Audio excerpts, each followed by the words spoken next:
The Penticton and Wine Country Chamber of Commerce and Tourism Penticton held a gathering Monday of business people in the tourism sector. Grape Escapes Wine Tours has grown to become a full-time occupation for the owner, who says the soggy June weather of late is actually good for his business. Well, it is, and sometimes it's affected us in a positive way when the weather hasn't been all that great. For example, in June, with the rotten weather that we've had, people are coming to Penticton in search of the sun and the sand and the beach, and when that's not available to them because the weather's not all that cooperative for them, they often wonder, well, what do we do today? And that's when we get our last-minute calls and a lot of people wanting to do wine tours instead of getting to the beach.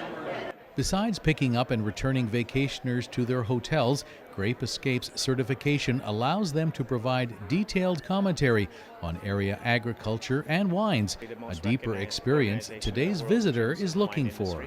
And so we're able to talk to them about wines, their preferences, what they like, from the grapes to glass process.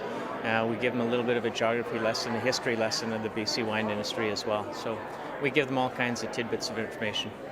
Avid cycler Andrew Druin works hard to maintain backcountry trails in the Penticton area and says mountain biking is a good tourist draw. In the last 4 years, the Penticton Area Cycling Association has stepped up and we've taken ownership of the trails, and we're trying to legalize and legitimize the trails in the valley.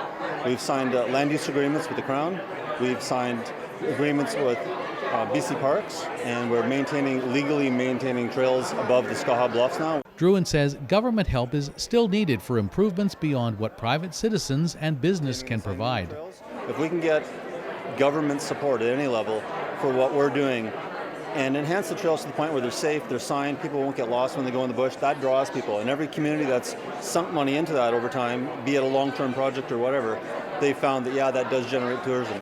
Historically, the bulk of visitors here come from BC, Alberta, and a few from the U.S. The Honourable Pat Bell, BC Minister of Jobs, Tourism and Innovation, was on hand and says there's a huge new tourism market for us, that nations with dense populations like China and India are looking for the agritourism and wilderness adventures that BC and the Okanagan has to offer. What makes us unique is you can go from the finest cuisine, the best wines, the best accommodation in the world to the complete wilderness in 15 or 20 minutes. Diversity in tourism makes for a healthy community economically, says Connie Danisuk, and that tourism and other forms of business are interrelated. Now, our own business is a construction business, and even that, I mean, my husband has done work at wineries and other venues that cater to tourists, and so there's certainly the crossover through all businesses. And so a healthy business community, a healthy tourism industry means really a healthy and vibrant community. For Shaw TV in Penticton, I'm Wayne McDougall.